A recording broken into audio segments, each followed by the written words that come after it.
जी यांचं स्वागत आहे.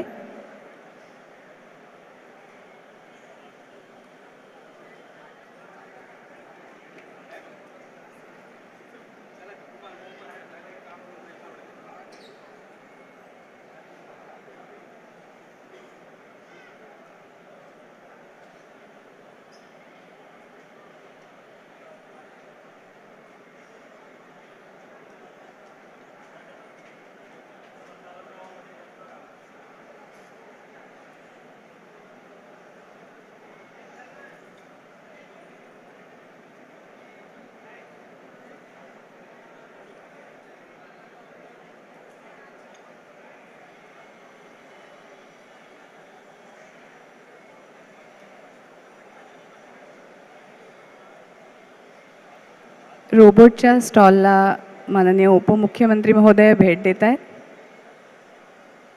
जिथे ड्रोन आहेत 3 प्रकारचे.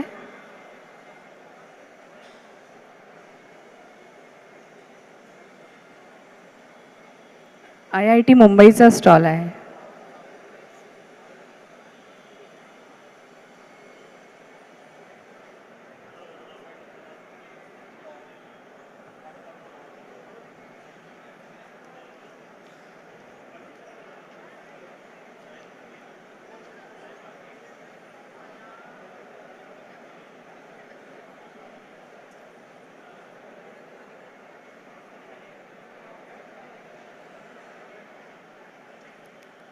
या स्टॉलवरून AR VR म्हणजे हेल्मेट किंवा हेडफोन घालून आपण हेरिटेजच्या गोष्टी किंवा इतर गोष्टी हातात फील करू शकतो, स्पर्श करू शकतो त्यांना.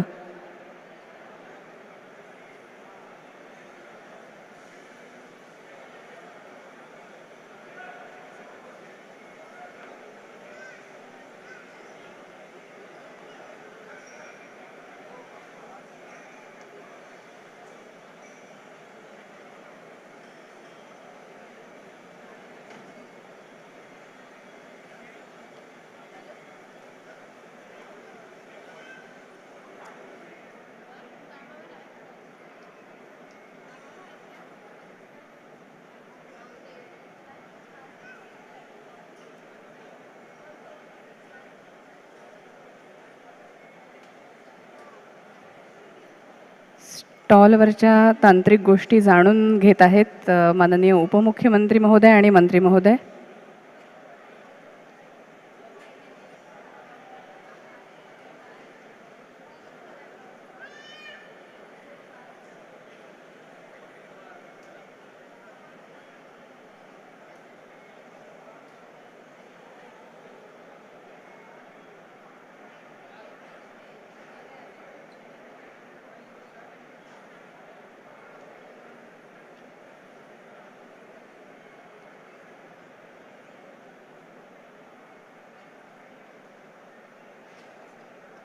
त्या स्टॉलवर 3 ड्रोन आहेत. त्या तिन्ही ड्रोनची वेगवेगळी कार्य आहेत.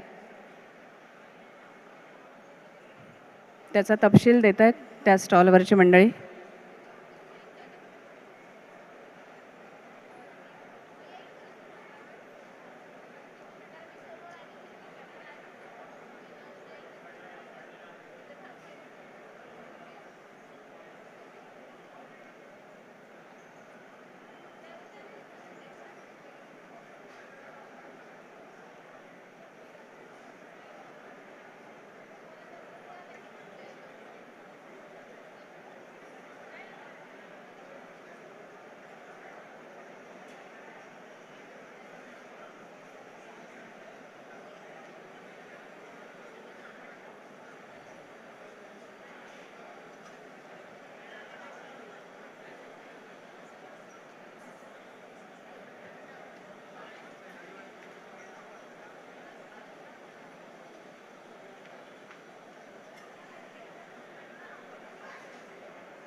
इकडे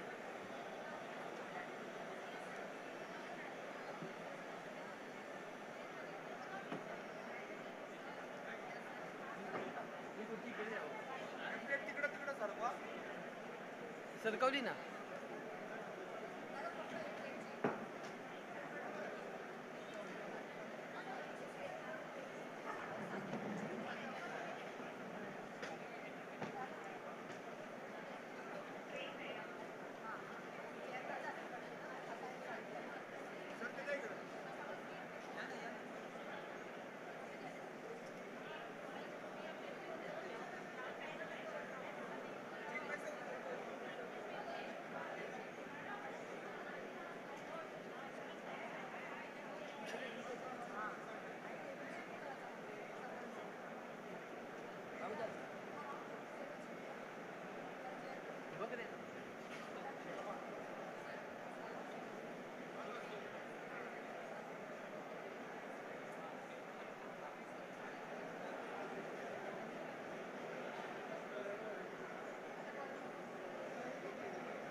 नमस्कार, स्वागतम, शुभ स्वागतम. माननीय मुख्यमंत्री महोदयांचं आगमन झालेलं आहे.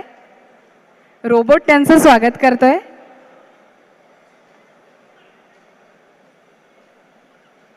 तो रोबोट शेक हँड पण करतोय.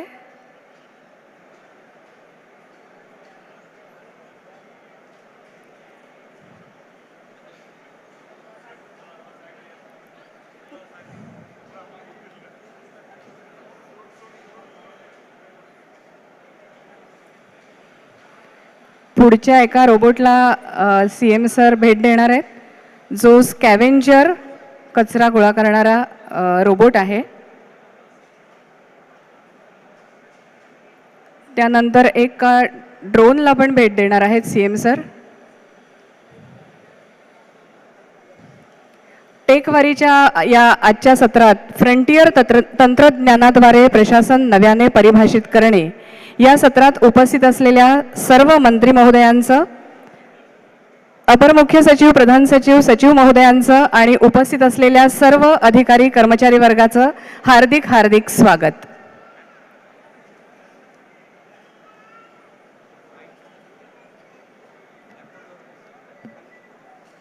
मधल्या पॅसेजमध्ये जी मंडळी उभी असतील त्यांनी कृपया मधला पॅसेज रिकामा करावा, जेणेकरून मान्यवरांना तिथून आगमन करता येईल.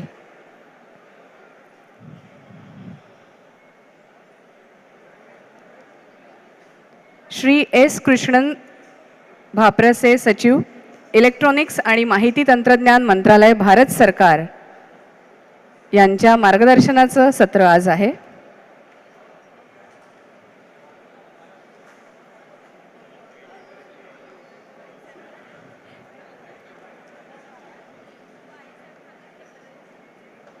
माननीय मुख्यमंत्री महोदय, माननीय उपमुख्यमंत्री महोदय, श्रीयुत कृष्णन सर, अपर मुख्य सचिव सेवा वेणुगोपाल रेड्डी सर यांनी कृपया मंचावर यावं.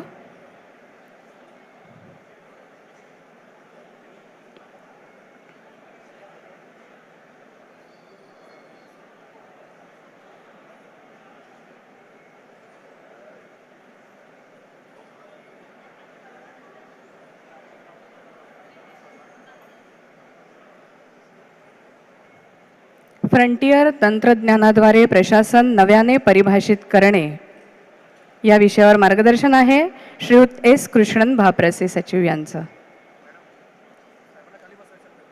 माननीय मुख्यमंत्री महोदय, उपमुख्यमंत्री महोदय यांनी कृपया मंचावर यावं.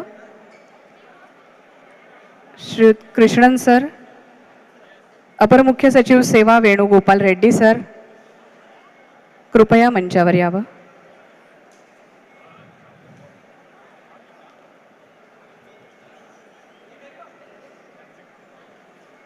जोरदार टाळ्यांनी आपण त्यांचं स्वागत करूया.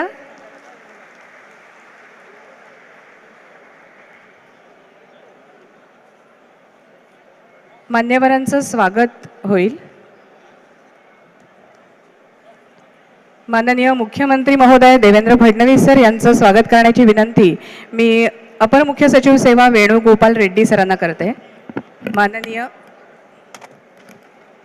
मुख्यमंत्री महोदयांचं स्वागत. आपली ही टेकवारी आहे.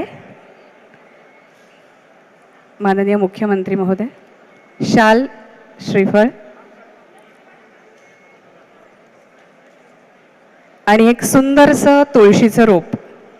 टेकवारीच्या निमित्तानं आपण तुळशीचं रोप देऊन स्वागत करणार आहोत माननीय सीएम सरांचं. त्यानंतर माननीय उपमुख्यमंत्री महोदयांचं स्वागत करण्याची विनंती मी अपर मुख्य सचिव सेवा वेणुगोपाल रेड्डी सरांना करेन. शाल, श्रीफळ आणि तुळशीचं रोप.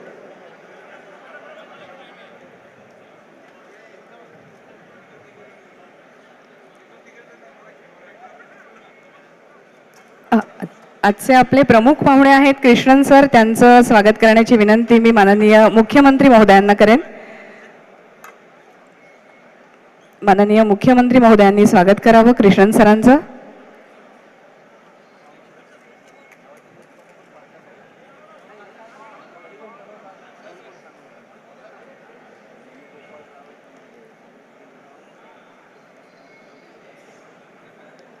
शाल, श्रीफळ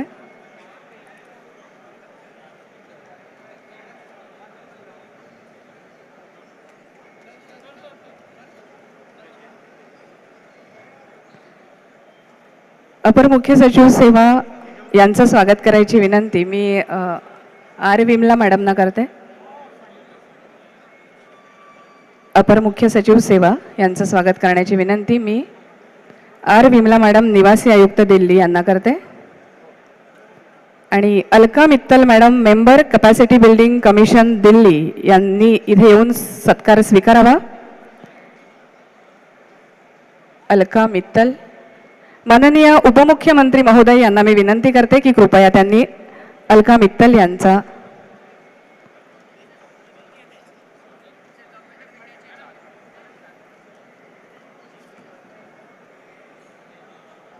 Alka Mittal member capacity building commission Delhi. धन्यवाद. एक सुंदरसं पैठणीचं फ्रेम केलेली स्मृतिचिन्ह आहे. टेकवारीच्या निमित्तानं पैठणी पारंपरिक आपला परंपरा जपलेली पैठणी. यानंतर कृष्णन सरांचं इंट्रोडक्शन करायची विनंती मी निवासी आयुक्त दिल्ली आर विमला मॅडमना करते. कृपया आसनस्थ व्हावं मान्यवरांनी.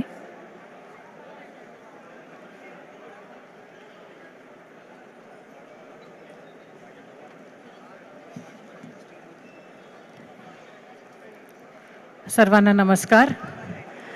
टेकवारी महातंत्रज्ञान प्रशिक्षण सप्ताहाच्या तिसऱ्या दिवसाच्या शेवटच्या सत्रात माननीय सचिव मेटी श्री एस कृष्णन यांच्या फ्रंटियर तंत्रज्ञानद्वारे प्रशासन नव्याने परिभाषित करणे या व्याख्यानासाठी उपस्थित माननीय मुख्यमंत्री महोदय श्री देवेंद्र फडणवीस सर, माननीय उपमुख्यमंत्री महोदय श्री एकनाथ शिंदे सर, मंचाच्या समोर आसनस्थ सर्व सन्माननीय मंत्रीगण, सर्व सन्माननीय राज्यमंत्रीगण, आदरणीय अपर मुख्य सचिव, सर्व सन्माननीय आदरणीय अपर मुख्य सचिव, प्रधान सचिव, सचिव, मंत्रालयीन अधिकारी आणि दिल्लीहून आपल्यासाठी खास ह्या सत्रासाठी आलेले सचिव मैटी श्री कृष्णन सर. प्रशासनाच्या इतिहासातील हा एकमेवाद्वितीय असा एक दिवस असेल ज्यामध्ये प्रशासकीय अधिकाऱ्याच्या मार्गदर्शनासाठी आज माननीय मुख्यमंत्री महोदय आणि अन्य मंत्री महोदय येत आहेत आणि हे केवळ मुख्यमंत्री महोदय यांच्या सुशासन चालवण्याच्या संकल्पनेमुळे शक्य झालेलं आहे. मला हे सांगताना अत्यंत आनंद होत आहे की आज इंग्रजीतून मराठी ट्रान्सलेशनसाठी तंत्रज्ञानाचा वापर होऊन भाषिणी ॲपचा वापर होणार आहे आणि ज्यांना कोणाला हेडफोन देण्यात आलेले आहे ते मान्यवर रिअल टाईममध्ये ह्या सादरीकरणाचा मराठी रूपांतर ऐकू शकतील. I am happy to share that today there is use of technology for transliteration from English to Marathi. Those using headphones will be able to listen to the presentation in Marathi in real time.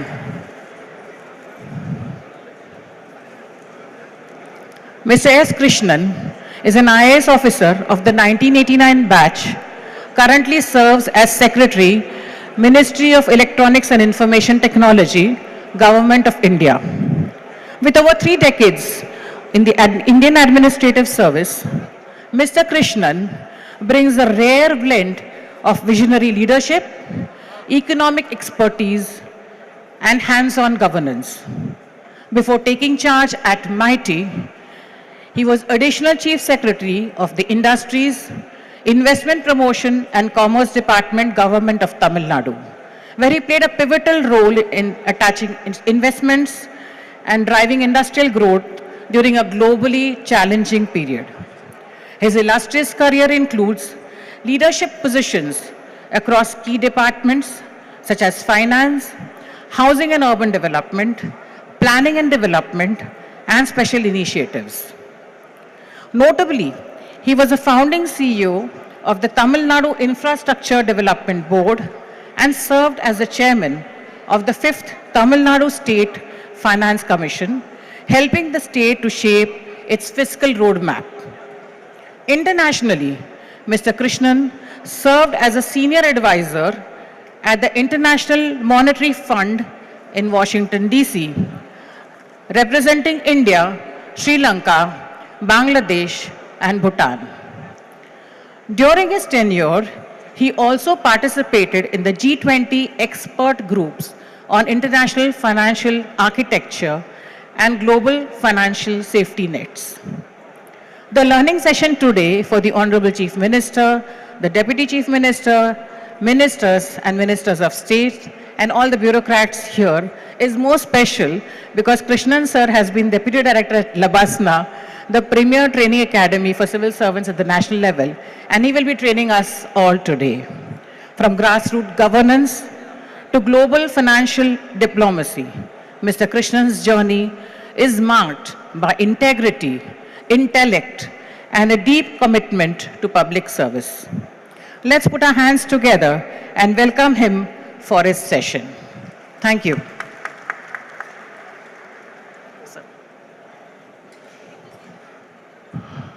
माननीय मुख्यमंत्री जी, माननीय उप मुख्यमंत्री जी, माननीय मंत्रीगण, colleagues in the service, let me first congratulate the government of Maharashtra and the Chief Minister in particular when the Additional Chief Secretary GAD, Srimati Radha, who unfortunately is not with us here today, mentioned the event which is being hosted and the talk that she wanted me to give to this audience. I was indeed honored with the thought of having a technology week where across government, across all of the government of Maharashtra, an attempt was being made to ensure that technology is ingrained, an overlay of technology is provided to what tasks we take up in governance, and in addition to understand the impact of this. I thought it was truly a path-breaking initiative which needs to be emulated by a number of other state governments. जो यहाँ पे महाराष्ट्र में आज हो रहा है वो बाकी अन्य राज्यों में भी करवाना चाहिए, ऐसा मेरी इच्छा रहेगी, क्योंकि ये सच्ची में एक बहुत ही इनोवेटिव और एक नए दृष्टि से लिया गया एक नया परियोजना, नया इनिशिएटिव है.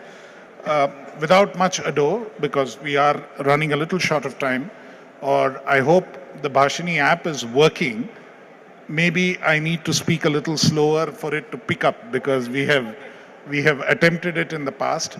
और पहले माननीय प्रधानमंत्री के भी काफ़ी स्पीचेस भाषणी द्वारा ट्रांसलेट किए गए हैं. जैसे सबसे पहली बार तो काशी में ये किया गया था, काशी समागम में तमिल में किया गया था. जब माननीय प्रधानमंत्री हिंदी में भाषण दे रहे थे उसको तमिल में ट्रांसलेट किया गया था. और हम भाषणी को एक बहुत ही इम्पोर्टेंट इनिशिएटिव इस वजह से मानते हैं क्योंकि इसी के माध्यम से जो है governance can reach everybody.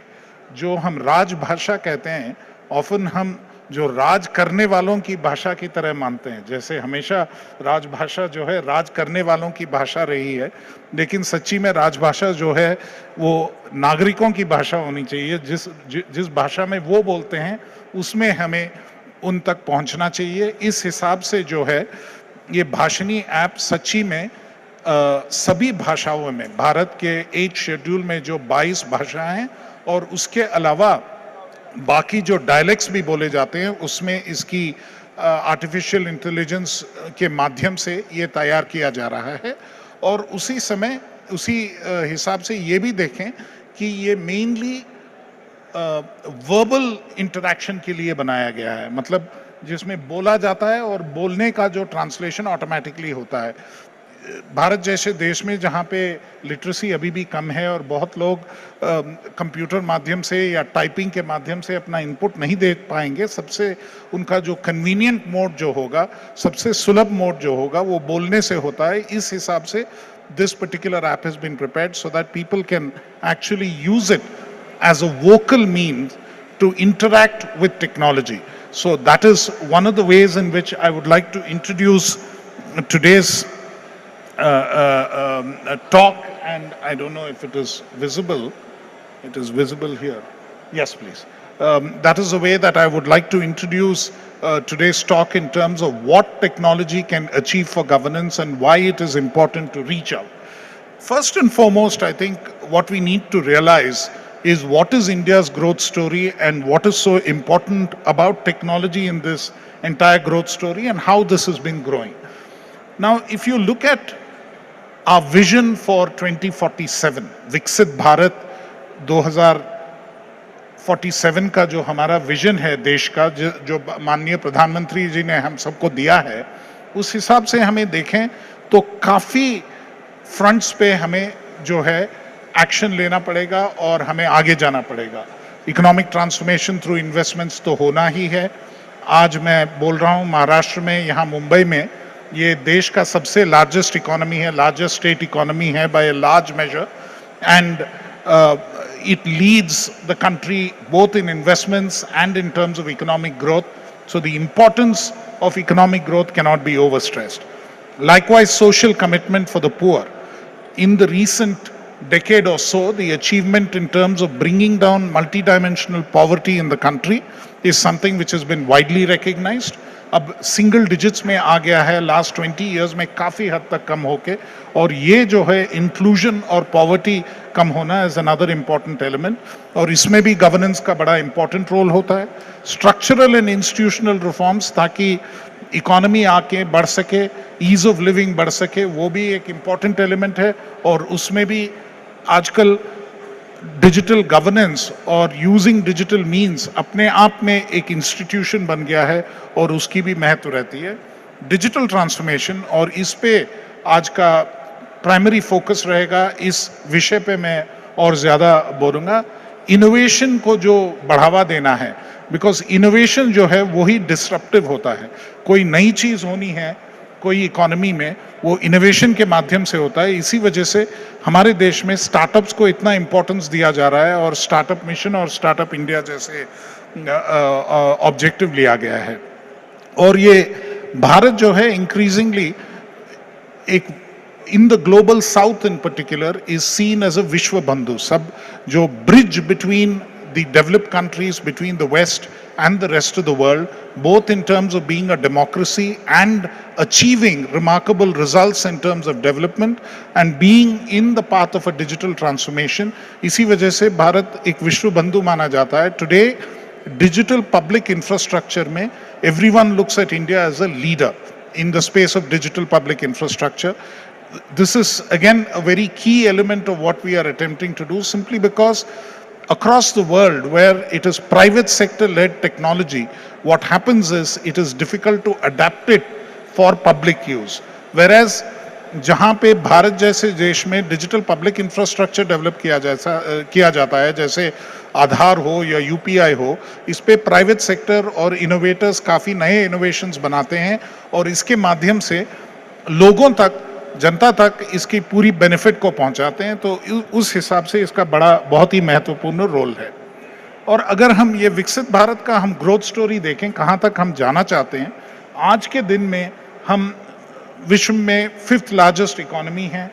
Bye 2030 हम 3rd लार्जेस्ट हो जाएंगे और बाय 2047 जो है हम 2nd लार्जेस्ट हो जाएंगे। Largeness is in size, we are the largest country in terms of population, so it is natural कि हमारा जो इकोनॉमी है बढ़ के किसी न किसी टाइम पे सबसे बड़ा हो जाएगा। लेकिन another critical aspect is per capita income, कि सरासर के औसतन के माध्यम से लोगों तक कितना प्रॉस्पेरिटी पहुंच रहा है, लोगों तक कितना इसका बेनिफिट, हमारे इकोनॉमी का बेनिफिट पहुंच रहा है। इस हिसाब से देखें तो करंटली हमारा पर कैपिटा इनकम करीब करीब $3,000 तक पहुंचा हुआ है ग्लोबली। ये एक लोअर मिडिल इनकम कंट्री का दर्जा है, what the World Bank classifies as a lower middle income country, उस दर्जे पे हम आज पहुंचे हुए हैं। लेकिन हमारा गोल ये होना चाहिए कि हम एक डेवलप्ड कंट्री हों, एक एडवांस्ड इकोनॉमी हो, और इसलिए हम ये टारगेट कर रहे हैं कि हमारा पर कैपिटा इनकम औसतन 25 सालों में या बाकी जो 23 साल हैं उसमें करीब करीब $22,000, $22,000 तक हम पहुँचें। और उस हिसाब से जो है हमारा जो एडवांस्ड इकोनॉमी का स्टेटस जो है $18,000 एंड अबव का, उस वहाँ तक हम पहुँच पाएंगे।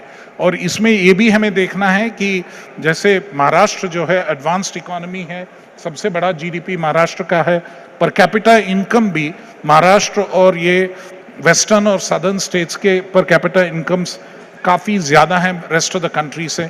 बाकी जो ईस्टर्न एंड नॉर्दर्न स्टेट्स हैं वो भी इसमें कैचअप करके सबको इंक्लूड करते हुए हमें चलना पड़ेगा।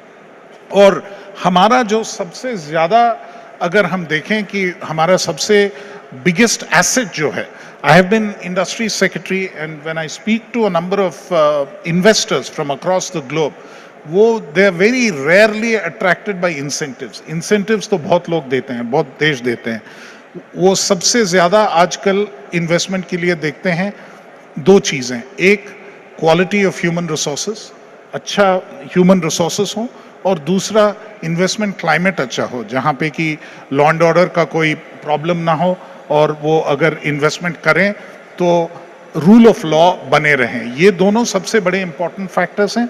उस हिसाब से देखें तो हमारा ह्यूमन कैपिटल हमारा विश्व में सबसे ज़्यादा है, लेकिन उसे हमें ट्रेन करके डेमोग्राफिक डिविडेंड को पूरी तरह हम इसका यूज़ करें, इसके लिए वो एजुकेटेड भी हो, स्किल्ड भी हो और हेल्दी भी हो, इस पे हमें फोकस जोर देना है। और ये इसलिए भी ज़रूरी है कि ये जो डेमोग्राफिक डिविडेंड का हमारा एडवांटेज है वो एक जनरेशन में करीब करीब चला जाएगा। आज सबसे ज़्यादा वर्किंग पॉपुलेशन है, लेकिन चलते चलते जो एजिंग पॉपुलेशन की औसत बढ़ जाएगी और इसलिए वर्किंग पॉपुलेशन घटते जाएगा। जो जापान और यूरोप आजकल एक्सपीरियंस कर रहे हैं और चाइना जो एक्सपीरियंस कर रहा है, वो सिचुएशन हमारे देश में भी 2-3 डेकेड्स में आ सकती है। इसलिए हमें वो हमारा पूरा डेमोग्राफिक डिविडेंड का अभी पूरी यूटिलाइजेशन करनी चाहिए। इस हिसाब से हम देखें तो जैसे हमने ऑलरेडी देखा था, what is the status of the economy, we are the fastest growing G20 economy. ये सब post Covid and Covid related issues, other disruptions, ये सब लेते हुए भी हमारा सबसे ज़्यादा इकोनॉमी रह रहा है। और टेक्नोलॉजी अडॉप्ट करने में we are in a very very well position place, simply because हमारा second largest internet users base है। करीब करीब nearly 1 billion people in India use the internet currently, more than 950 million people, close to 1 billion people use the internet. Highest fintech adoption. Today people wonder the ease of payments with which we are able to do with our mobile phones, with our various apps. When we go overseas, when foreign delegations visit India, that is something which really surprises them. That comfort or that ability to do it is not there in many advanced countries. अगर आप America जाएं, Europe जाएं, वहाँ पे भी इस सुविधा से फाइनेंशियल पेमेंट्स नहीं हो पाती हैं। और हमारा जो वाइब्रेंट स्टार्टअप इकोसिस्टम है, we have the third largest ecosystem, large number of unicorns, and all the time you have vibrant startups coming up. Today some of them have displayed some of their technology products here also. Some of those startups have also been supported by MeitY and other initiatives of both the government of India and the state governments. These are the things which will take us forward in the technology space. So these advantages is something we need to really build on and make sure that we are in a position to see what we can do for the economy. Let me now come to what is happening in the digital economy space. We often wonder what the digital economy is. Sometimes we think of only the IT companies, या जो electronics बनाते हैं, mobile phone बनाते हैं, उन्हीं को हम digital economy मानते हैं। लेकिन अगर हम देखें तो डिजिटल इकोनॉमी में और भी काफ़ी चीज़ें होती हैं। तो हमने हमारे मिनिस्ट्री में एक स्टडी करवाया था, इक्रियर करके एक एजेंसी है, उनसे एक स्टडी करवाया था कि हम डिजिटल इकोनॉमी को कैसे बढ़ावा दे सकते हैं, कहाँ तक पहुँचा है डिजिटल इकोनॉमी। उनके हिसाब, उन्होंने जो कैलकुलेशन किया उसके हिसाब से करंटली हमारा डिजिटल इकोनॉमी करीब करीब 12% पे है। यही 10 साल पहले कुछ 6-7% तक था। तो लास्ट 10 years में डिजिटल इकोनॉमी का शेयर ओवरऑल इकोनॉमी में डबल हुआ है, which basically means the digital economy is growing at almost twice the rate of the rest of the economy. And digital economy includes all the digitally enabled sectors, it includes electronics, it includes every space where we use it.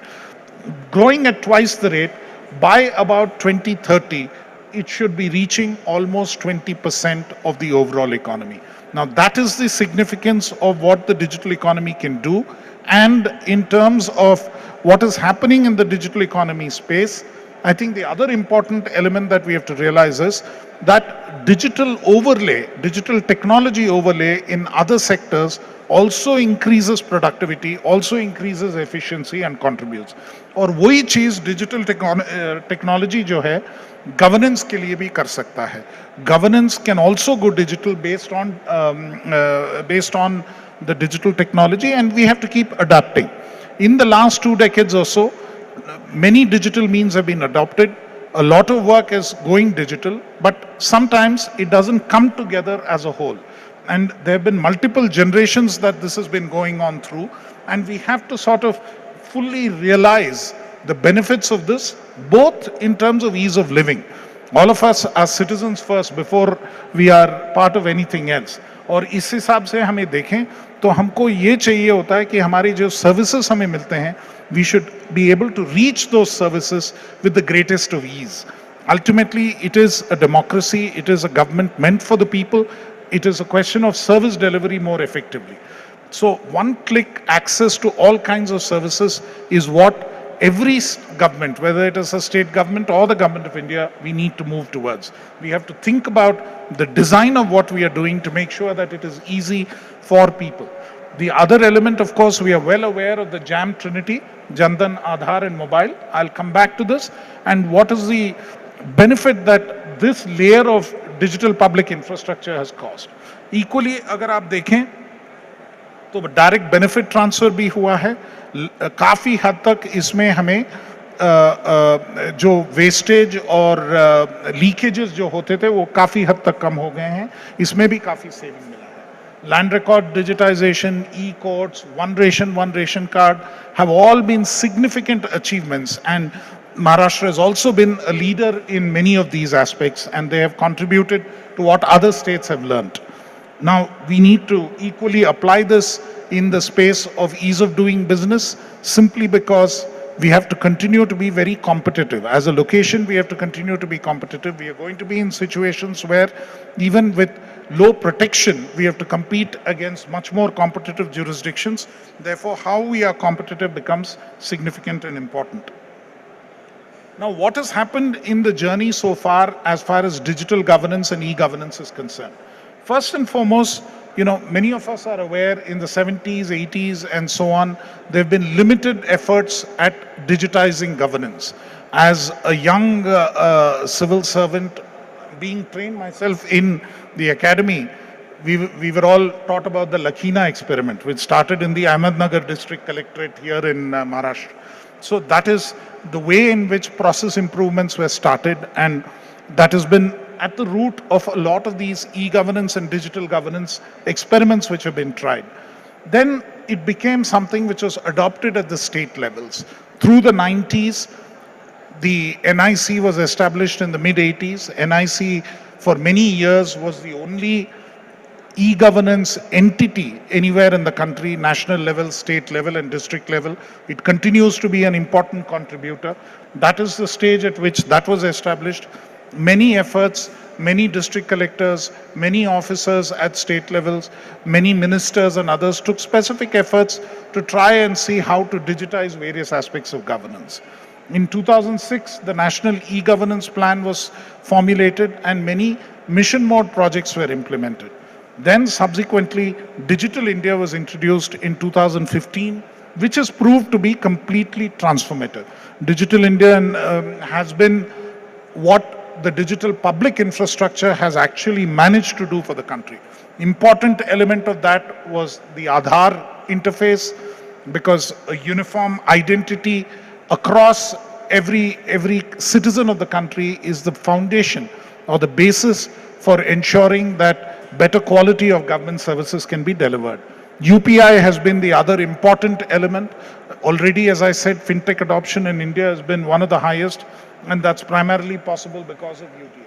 And in every other space, in taxation, in every other space where there's an interface between the government and the people, many of these efforts have been undertaken, and many state governments have also attempted to do more of it on their own to make sure that Digital India as a goal is realized. But there are certain issues and there are certain problems where we are having these issues. And let me just In the walk you vibrant through this heart of the particular. global south, India stands as a beacon of progress and innovation.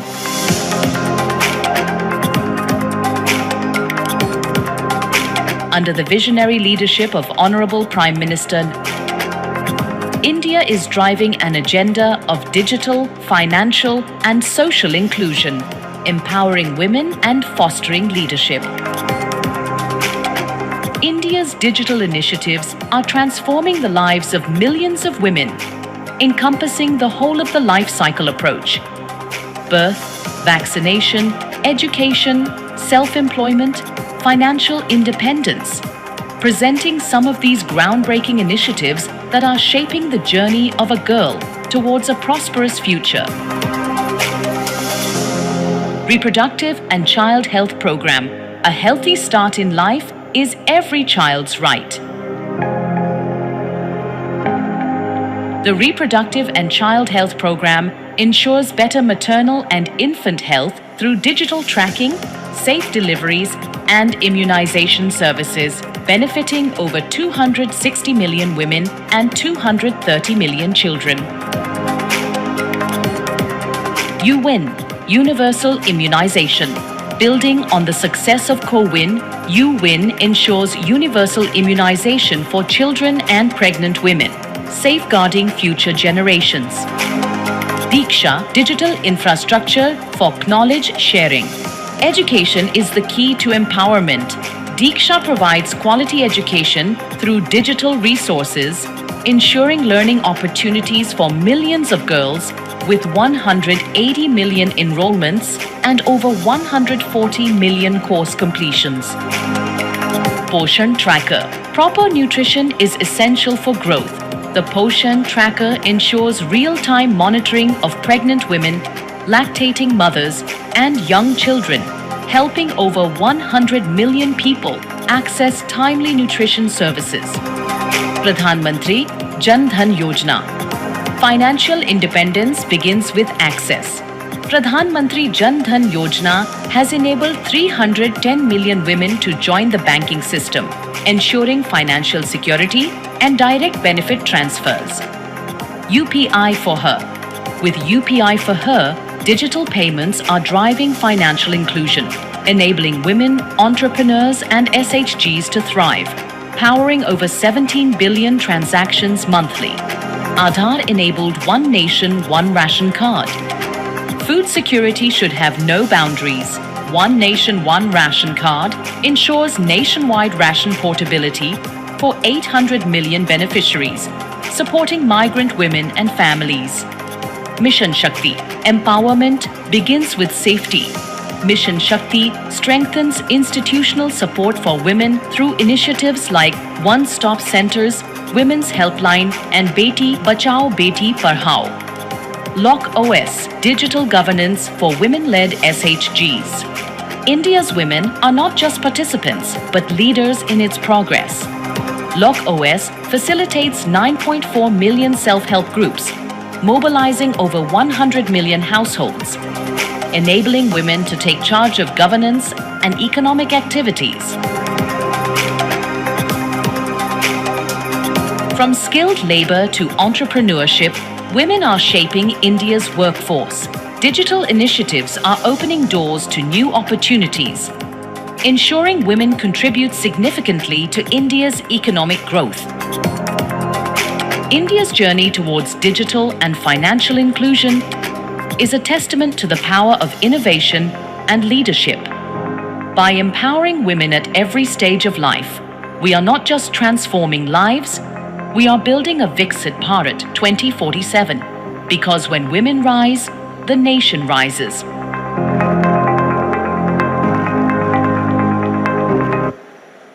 That particular, sometimes we don't realize the extent of transformation which is achieved through various means. And that particular video was just to illustrate some of what has happened over the years, largely due to the application of technology.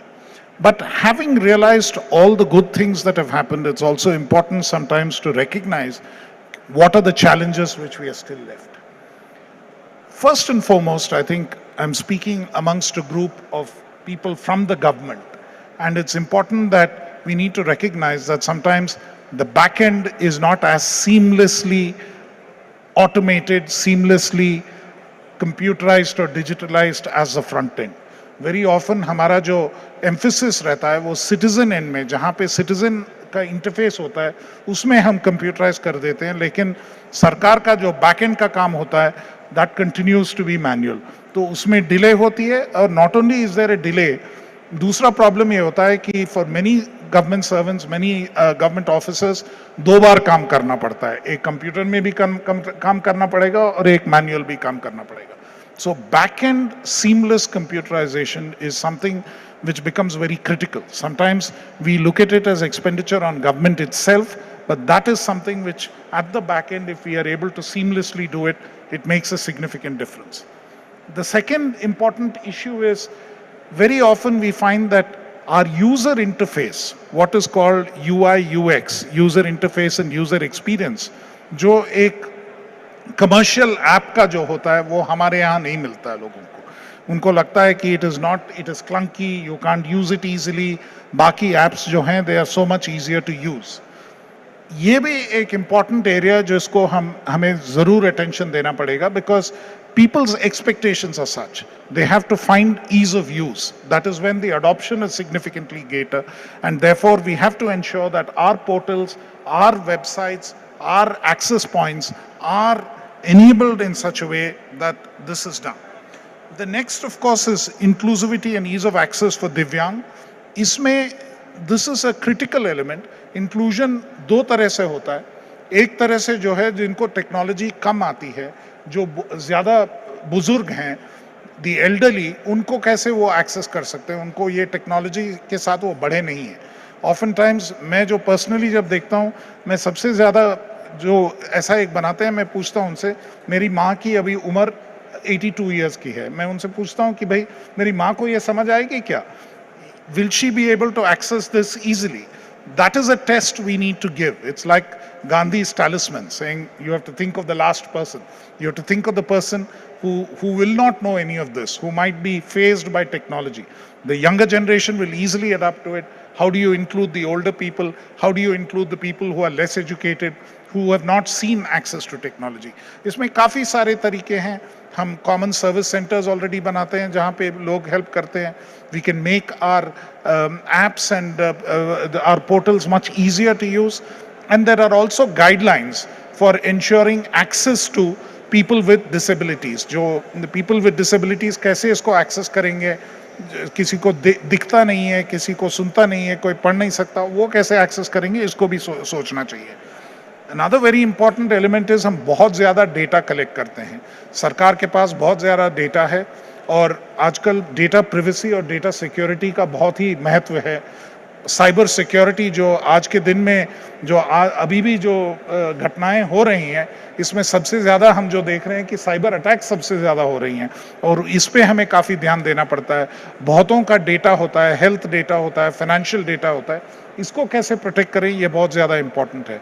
और दूसरी ये बात भी हो गई है कि thanks to the Supreme Court judgement, thanks to recognising privacy as a fundamental right जो सुप्रीम कोर्ट ने किया है, उसके हिसाब से हमने नया digital personal data protection act लाए हैं, DPDP एक्ट. वो 1-2 साल में इम्प्लीमेंटेशन में आ जाएगी. उसमें काफ़ी हेवी फाइन्स हैं और गवर्नमेंट एजेंसीज के लिए, central government agency, state government agencies के लिए भी कोई एग्जेम्पशन नहीं है. तो हमें ये डेटा प्रोटेक्शन पे भी ज़्यादा जोर देना पड़ेगा. एंड गवर्नमेंट सिस्टम जो है, एक डिपार्टमेंट से दूसरे डिपार्टमेंट में हमारी शेयरिंग नहीं होती है डेटा की. अभी हम जो इंडिया AI मिशन हमने बनाया है, उसमें AI कोष करके एक नया पोर्टल लाए हैं जिसमें कि डेटा बेसिस का शेयरिंग है. I would request that even state government databases are welcome. Even from Maharashtra government, we should initiate the sharing of data across government departments to enable them to function seamlessly. There is a lot of useful data which if you pick up from one department, you can use for another department. अगर आप ये देख सकते हैं कि सबसे ज़्यादा GST नए रजिस्ट्रेशंस कहाँ पे हो रही हैं, फिर आप पता लगा सकते हैं कि वहाँ के पॉपुलेशन बढ़ रहा है, वहाँ पे बिजनेस बढ़ रही है, तो आपको इंफ्रास्ट्रक्चर वहाँ पे इम्प्रूव करना होगा। उसी हिसाब से आपको ये भी देखना पड़ेगा कि शायद वहाँ पे पुलिस स्टेशन ज़्यादा बनने पड़े, various other assets have to come. और आजकल वो GIS बेस्ड अगर हम यूज़ करें तो उसको और भी बढ़िया बना सकते हैं।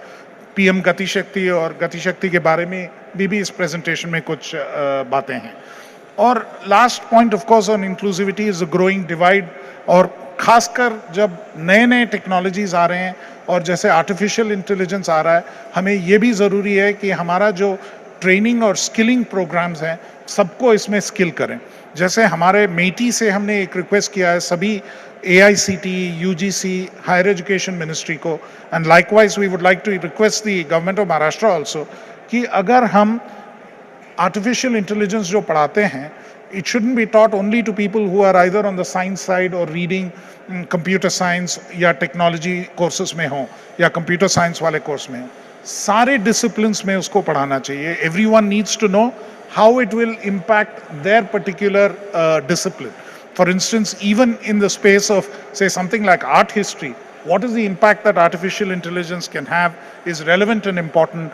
In law, in commerce, in every other branch also it is important, and it needs to be picked up. So the next wave of digital transformation जहाँ तक हम देखते हैं, एक तो family registry, कुछ states में ये काम शुरू हो गया है to identify the entire family and to see उनको क्या क्या benefits मिल चुके हैं और क्या क्या benefits अभी बाकी हैं और कैसे हम दे सकते हैं।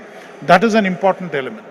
और दूसरी बात यह है कि किसी से भी हम एक बार से ज़्यादा कोई डिटेल ना मांगे, because the more times you enter data the more errors creep in. नाम में ही स्पेलिंग मिस्टेक हो जाएगा, एड्रेस में मिस्टेक हो जाएगा, हर एक चीज़ अलग अलग होती है। जहाँ तक पॉसिबल है one time entry and an accurate entry, a single entry becomes important. A state data exchange platform for sharing data across various states, and the same thing can be replicated at the national level. This is something which can be done in certain areas. For instance, in the urban area, IUDX करके एक बनाया गया है. In fact, the officer is a Maharashtra cadre officer. Kunal had worked on this particular area. IUDX has been prepared. That can be taken as a base. The technology is common. The work was done by the Indian Institute of Science, and that is something which can be adopted across all departments for data exchange. That would be very useful in terms of ensuring that we don't function in silos and there's seamless delivery. And service delivery using mobile and voice in local languages, ये जो है खासकर भाषणी और ऐसे application से हम ज़्यादा से ज़्यादा लोकल लैंग्वेजेस में ट्रांसलेशन करके कर सकते हैं. We can really reach the people. जैसे मैंने पहले बताया था, बैक एंड ऑटोमेशन जो सरकार में होनी चाहिए उस पर ज़्यादा जोर देनी चाहिए. काफ़ी जगह हमारे गवर्नमेंट ऑफिसेस में अभी तक कंप्यूटर्स नहीं हैं या पुराने कंप्यूटर्स हैं, उनका सिक्योरिटी में प्रॉब्लम है. ये सब चीज़ को हमें ज़रूर देखना पड़ेगा. And slowly we have to make sure that the entire process is automated और कोई चीज़ पेपर पे ना ही हो. पेपर पे कॉपीज रख लें लेकिन पेपर पे काम ना हो, ये बहुत ज़रूरी है. And there again I think Maharashtra has been a pioneer. I do know that your registration can be done from anywhere. It is a paperless process and that has been initiated. These are examples which can be replicated and done elsewhere as well. Then national platforms कुछ जो बने हुए हैं जैसे digi locker, UPI etcetera, इनको use करके वो saturate कर सकते हैं. जैसे डिजी लॉकर इन पर्टिकुलर हमारे करीब अभी 60 करोड़ यूज़र्स हैं. ये बढ़ सकता है, सारे स्टूडेंट्स को इस पे लाया जा सकता है. There are many utilities for this. आजकल जैसे है होता है, ये जो फॉरेन पढ़ने जाते हैं उनके रिकॉर्ड्स को वेरीफाई करना होता है. पहले ये बहुत ही लेबोरियस प्रोसेस था. वो अपोस्टलिक्स वो फ्रैंकिंग हर जगह करवाना पड़ता था, डिस्ट्रिक्ट से लेके यूनिवर्सिटी से, स्टेट गवर्नमेंट से, मिनिस्ट्री ऑफ एक्सटर्नल अफेयर्स से, और फिर ले जाके एम्बेसी देना पड़ता था. अब डिजी लॉकर के थ्रू ऑटोमेटिक ऑनलाइन ये वेरिफिकेशन हो जाता है. It is a huge help for many people. उसी तरह अभी एंटिटी लॉकर भी शुरू कर दिया है, so all companies can also use this facility and go forward. And then of course end to end automated grievance redressal system, ये काफ़ी स्टेट्स में बहुत ही सक्सेसफुली यूज़ किया गया है. और इसमें एक फीडबैक लूप भी इम्प्लीमेंट किया गया है कि सच्ची में पता लगाएं कि वो ग्रीवेंस को रिड्रेस किया गया है कि नहीं. जो किसी ने जो एप्लीकेशन अर्जी दी है वो पूरी तरह से उसकी पूर्ति हुई है कि नहीं, ये भी अभी वेरीफाई किया जा सकता है. These are some of the next wave of digital transformation that we need to look at. And इसमें जैसे artificial intelligence का application जो है, this can also become something very important. We can enable work allocation in revenue department and police stations. It's already being done in cases of taxation. For instance, assessment officers in certain states, GST officers are being assessed, allotted cases on a randomized basis. In income tax also the same thing is happening, that it is enabling faceless assessments so that it both brings down corruption and also ensures that there is greater ease for businesses. Likewise, crop insurance में AI और GIS का combination बहुत effectively किया जा सकता है. यहाँ पे भी there are some examples of where AI has been applied. Animal husbandry में AI has been applied. In agriculture, in terms of finding about soil quality और क्या inputs देने चाहिए, उसमें भी अप्लाई किया गया है. और कृषि मित्र के रूप में जहाँ पे वो किसान को वो यूजिंग भाषिनी ऐप वो ओरली पूछ सकते हैं कि हमारे यहाँ क्या करना चाहिए, ये इस जगह में मैं रहता हूँ, इसका क्या है. These applications have come up, and of course government portals can certainly do this to a substantially greater extent. So applications of AI can be developed. The India AI mission enables this to happen. There is one this particular bot which illustrates how exactly it can be done. A voice-enabled bot. This video will take about 3 to 4 minutes. It is an interesting way in Hi, this is the demo of the Bhashini bot, which has been built combining the open source AI models on Indian languages, built as part of the Bhashini project, with the surprisingly capable GPT models coming from OpenAI. And this is meant more as a demonstration of what is possible when you have people communicating in their native tongue and also getting back responses in that, but calling a highly capable general intelligence model. In this case, this model has been fine-tuned to be highly accurate on the PM Kisan Yojana, which is the Prime Minister's scheme for farmers. Right? So let's get started and I'll say more about it. क्या मैं PM Kisan के लिए eligible हूँ? So I just recorded some audio with speaking in Hindi, and of course using code mixing, I said eligible and so on. And then I'm uploading this to WhatsApp. This is being picked up from there, and then you run the Bhashini models, which transcribe it into Hindi text that you see here. Then they are being translated, sent to the GPT model, which has given this response, right? यह देखने के लिए कि क्या आप PM किसान के लिए योग्य हैं, मुझे आपकी श्रेणी, आय की स्थिति और भूमि के प्रकार की जांच करने की आवश्यकता होगी. So basically it is saying I need more details on certain things, and you can of course, for those who don't read or find it more convenient to listen, they can play. यह देखने के लिए कि क्या आप PM किसान के लिए योग्य हैं, मुझे आपकी श्रेणी, आय की स्थिति और भूमि के प्रकार की जांच करने की आवश्यकता होगी. Right. So this is highly convenient, so you can read it as well. So I'm going to go and respond to this.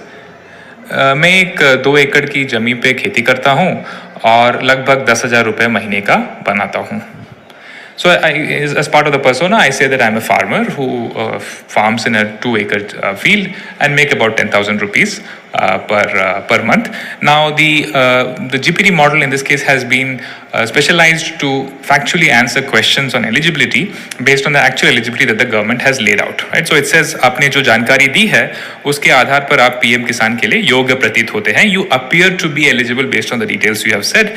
हालांकि मैं आपको PM किसान पोर्टल के साथ डबल चेक करने की सलाह देता हूँ. I would recommend you to double check with the portal. So it's being conservative, not authoritative currently, right?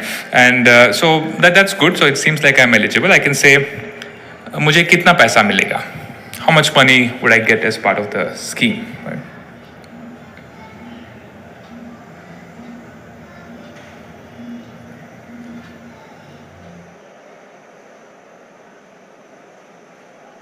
तो यदि आप PM किसान के लिए पात्र हैं तो आप रुपए प्राप्त करने की उम्मीद कर सकते हैं 3 समान किस्तों में 6,000 रुपए प्रति वर्ष, प्रत्येक 4 महीने में 2,000 रुपए. So it firstly retains the conversational context where it has established that you may be eligible but not ascertained it. So basically it says if you're eligible, then you will get about 6,000 rupees in a year, divided into three installments of 2,000 each, right? In every 4 months, 2,000 rupees. I may say, ये पैसा मुझे कैसे मिलेगा? So notice how the conversation is highly contextual. I'm able to retain context from what I have said before, almost fluidly, right? And it's able to continue this question. So यह राशि आपके सीधे आपके बैंक खाते में transfer की जाएगी. So it's a direct benefit transfer. इसके लिए आपको पीएम किसान पोर्टल पर अपनी बैंक डिटेल देनी होगी, right? So this is a kind of place where people who are not maybe tech savvy will get stumped, right? So what is this PM Kisan portal, right? And this is where things like FAQs etc. break because they don't keep this context in mind. So I might want to say, मुझे PM किसान portal के बारे में नहीं पता, कोई और विकल्प है तो वो बताइए. So I don't know about this portal. If there is an alternative, please suggest that. Right? And notice that this is not a kind of question which has been directly answered in what we have given the bot, but it is able to make these inferences as part of the model.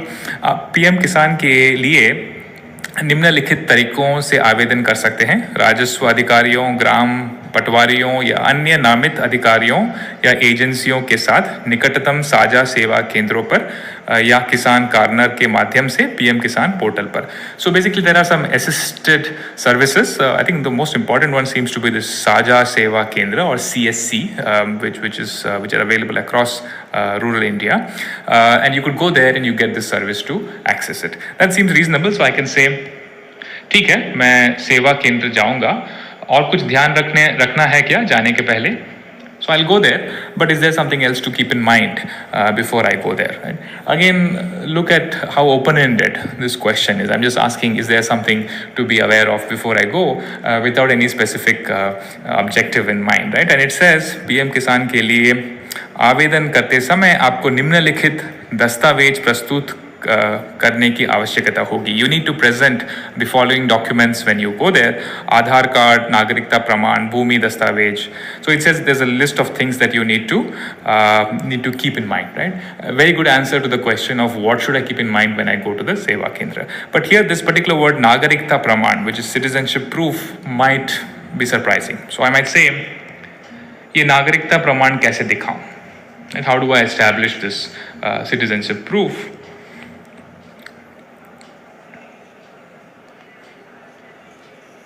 So there is a bit of latency that you might have observed, and some of this latency is coming from how WhatsApp is dealing with the audio, and over time we should be able to optimize this further. So नागरिकता प्रमाण ऐसा कोई भी दस्तावेज है जो यह साबित करता. This was just as an illustration of what is possible, and there are a number of complicated questions जो कि ये जवाब दे सकता है. ये जो टेक्नोलॉजी है इसको हम बाकी स्कीम्स को भी अप्लाई कर सकते हैं. हमारा जो भारत सरकार का एक माई स्कीम पोर्टल है जिसमें कि काफ़ी स्टेट्स ऑलरेडी ऑन बोर्ड हो चुके हैं. करीब अभी 2000 स्कीम से ज़्यादा माई स्कीम पोर्टल में है. उसमें ऐसी सुविधा सारे स्कीम्स के लिए हम ऑफर कर सकते हैं जिससे लोगों का इंटरफेस काफ़ी हद तक बढ़ सकता है. This is the point here. Now, I just want to briefly cover about the India AI mission and what states can benefit out of it. एक तो हमारा AI compute capacity जो है बन गया है. एक राउंड हमने 18,000 GPU का तैयार कर लिया है. दूसरा अभी further 18,000 GPUs will also become available shortly. काफ़ी applications के लिए आ चुके हैं. Again from Maharashtra state there have been requests there and we are going ahead with that. India innovation AI centre जो है, this is the programme under which हम नया एक इंडिया का फाउंडेशनल मॉडल बना रहे हैं. माननीय हमारे मंत्री जी ने कुछ दिन पहले सबसे पहला एआई मॉडल इंडिया का जो सर्वम एआई द्वारा बनाया जाएगा फाउंडेशन मॉडल, उसका उन्होंने अनाउंसमेंट किया था। यहीं पे आईआईटी मुंबई, आईआईटी बॉम्बे का भी जो मॉडल है वो भी उन्होंने अभी अगले राउंड में उन्होंने अप्लाई किया है। हो सकता है उनके लिए भी फर्दर फंडिंग अवेलेबल हो, और ज़रूर ये एक इंडिया का अपना फाउंडेशन मॉडल भी अभी बनना शुरू हो गया, अगले 6 महीने में वो भी तैयार हो जाएगा।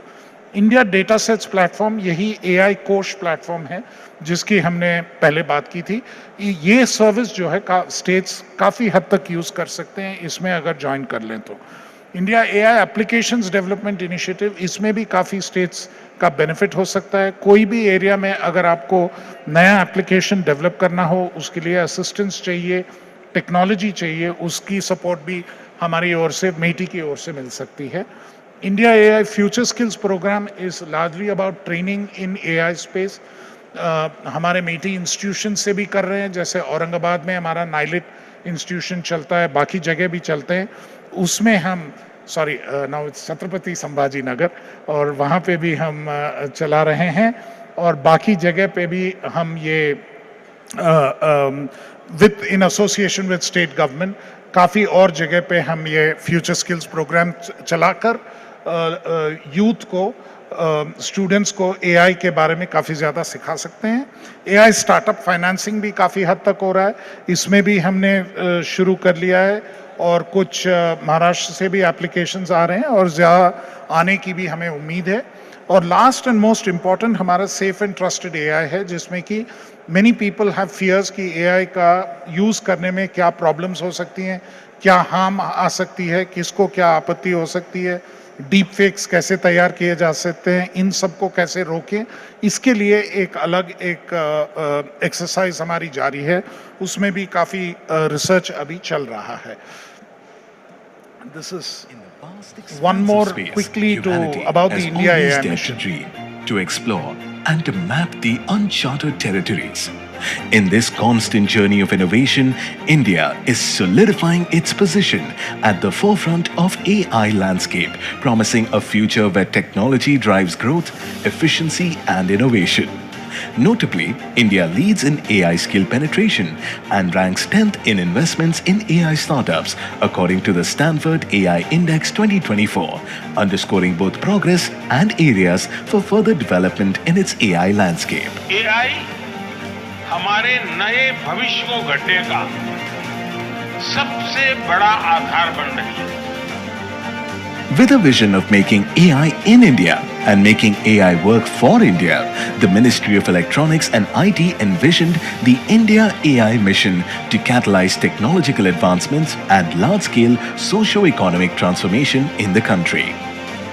To achieve this vision, India AI mission focuses on these 7 key pillars.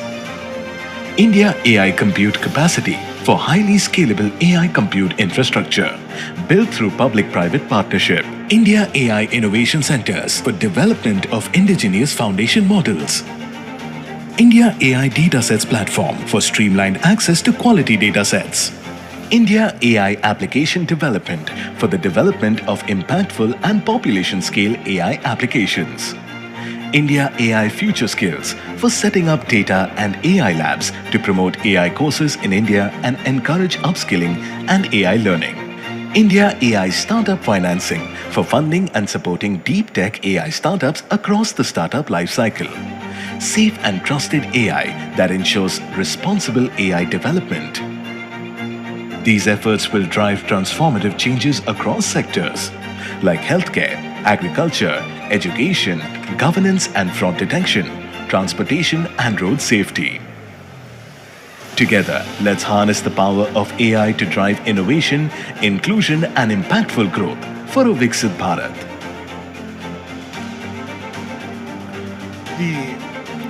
The only point I'd like to make about use of AI, at least as far as India is concerned, is that it is a huge opportunity as far as India is concerned. The Honorable Prime Minister has also been clear.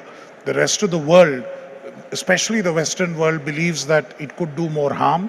But in India's case, the possibilities of generating more jobs, employing more people, and adopting technology to really move to the next level and become a Viksit Bharat are really true. The other technology which can of course be used is blockchain, which already I know that there is a project from Maharashtra which is attempting to use this in a range of applications, including certificate verification, land registry, vaccinations, especially things like organic crops. In all of those areas, this can make a significant impact, and we can eliminate the need for repeated ways of verifying whether a particular information is correct or not. So it would enable establishment of truth for a number of documents, and this can be extensively used. Likewise, GIS, already I mentioned about Gati Shakti, it is being adopted. The next stage of Gati Shakti is under conceptualization now. इसके माध्यम से जो है infrastructure बनाने का काम और भी सुविधाजनक हो सकती है, और इसको हम काफ़ी हद तक इम्प्लीमेंट करके आगे ले जा सकते हैं. लाइकवाइज ड्रोन टेक्नोलॉजी, यहीं पे उसका एग्जाम्पल्स भी दिया गया है.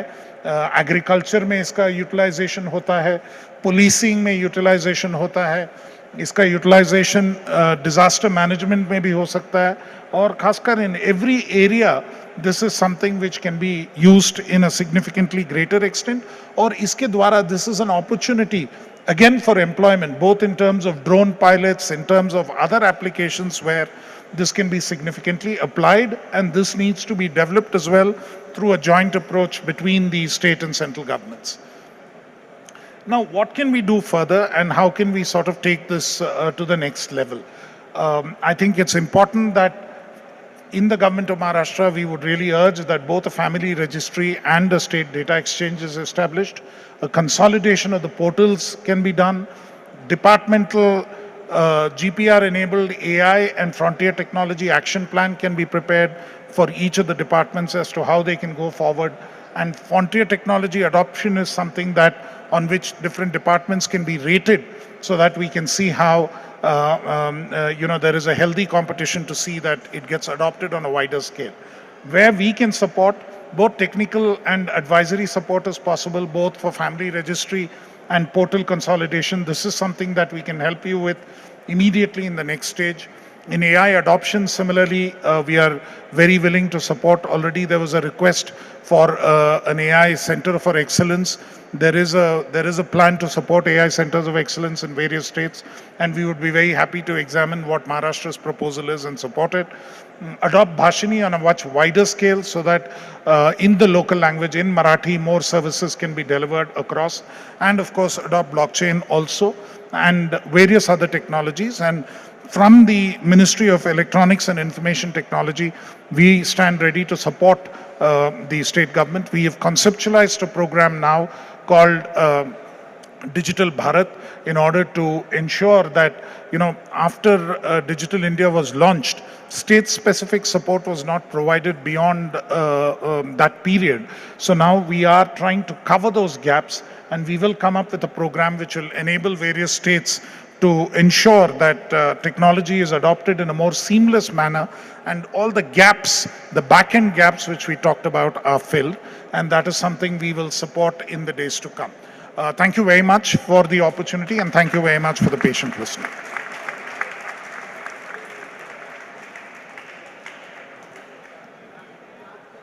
माननीय मुख्यमंत्री महोदयांच्या प्रधान सचिव अश्विनी भिडे मॅडमना मी विनंती करते, वोट ऑफ थँक्स अर्थात आभार प्रदर्शन करावं.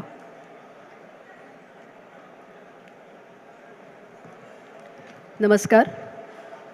टेकवारी या महाराष्ट्र शासनाचा सामान्य प्रशासन विभागाने घेतलेला जो अत्यंत नाविन्यपूर्ण आणि मी तर म्हणेन की एक डिस्रप्टिव्ह इनिशिएटिव्ह जे आपण घेतलं आहे, त्या कार्यक्रमाच्या तिसऱ्या दिवसाचं शेवटचं पुष्प श्री कृष्णन सरांनी आज गुंफलं. राधा मॅडम ज्यांनी हा सगळा प्रोग्राम डिझाईन केला, आज त्याच खरं वोट ऑफ थँक्स देणार होत्या, पण त्यांच्या वतीने मी आभार प्रदर्शन करण्यासाठी इथं उभी आहे. आजच्या या कार्यक्रमामध्ये श्री कृष्णन सरांनी मुळात हे केंद्र शासनाचे सचिव आहेत, आणि त्यांच्याकडून आपल्या सगळ्या अधिकाऱ्यांनी आणि कर्मचारी वृंदांना हा डिजिटल ट्रान्सफॉर्मेशनचा एक मास्टर क्लास आपल्याला इथे बघायला मिळाला. On behalf of government of India, I extend our sincere thanks and gratitude to Krishnan sir for accepting our invite to be here as one of the resource persons, which is a very, very unique and rare opportunity for all of us, and giving a very lucid, comprehensive and insightful lecture in which he explained what initiatives Government of India has been taking in digital transformation in governance. And while doing that, he also explained the challenges and opportunities which the AI and all other technologies are posing. He also mentioned that whatever technological initiatives we are taking, the digital transformation initiatives we are taking, they all must be inclusive. They must have the kind of sensitivity which involves each and every citizen, and they should be citizen-centric. Thank you so much, sir, for being here. सरांचं आजचं lecture हे याच्यासाठी आजच्यासारखा दुसरा कुठला दिवस नाही असं मला वाटतं, कारण since morning today we have been discussing on governance and how better we can do in our actions. Sir, I would like to tell you that our Honorable Chief Minister, Honorable Deputy Chief Minister and all the ministers have been here since 12:30 today morning, and we have been discussing. In fact, we celebrated our completion of 100 days today, the task which our Honorable Chief Minister had given to various departments and all sections of our administration. They have completed. Today they were felicitated for their achievements, आणि आता आपल्याला अजून पुढच्या 150 दिवसांचा task मिळालेला आहे, आणि त्या another 150 days our major focus is going to be on e-governance, on digital initiatives including AI initiatives and tools like blockchain. So I think today's address of sir is exactly on the right and apt day. So I am again thankful to him for his presence here. मी माननीय उपमुख्यमंत्री महोदयांचे आभार मानते, कारण आज सकाळपासून तेही आपल्याबरोबर आहेत आणि त्यांचं मार्गदर्शन आपल्याला नेहमी लाभतं. माननीय मुख्यमंत्री महोदयांचे तर आभार मानते, कारण त्यांची जी लीडरशिप आहे अत्यंत विजनरी, आणि पूर्ण प्रशासन हे गतिमान करत असताना आपल्याकडे असणारी सगळी साधनं आणि त्याच्यामध्ये प्रामुख्यानं तंत्रज्ञानाचा वापर अधिक चांगल्या पद्धतीने कसा करता येईल याच्यावर त्यांचा नेहमी भर असतो. त्यामुळे त्यांचेही मी आभार मानते. इथे उपस्थित असलेले सर्व मंत्री महोदय, सर्व अतिरिक्त मुख्य सचिव आणि सचिव, सर्व कर्मचारी जे सकाळपासून या डिजिटल वारीच्या महाराष्ट्र शासनाच्या या प्रशिक्षण कार्यक्रमामध्ये सहभागी झाले, आणि त्यांनी ह्याच्यामध्ये सहभाग होऊन आता याच्यापुढे जे आपलं प्रशासन आहे ते अधिक गतिमान करण्यासाठी ते प्रयत्न करणार आहेत, त्या सर्वांचे आभार मानते आणि माझं आभार प्रदर्शन संपवते.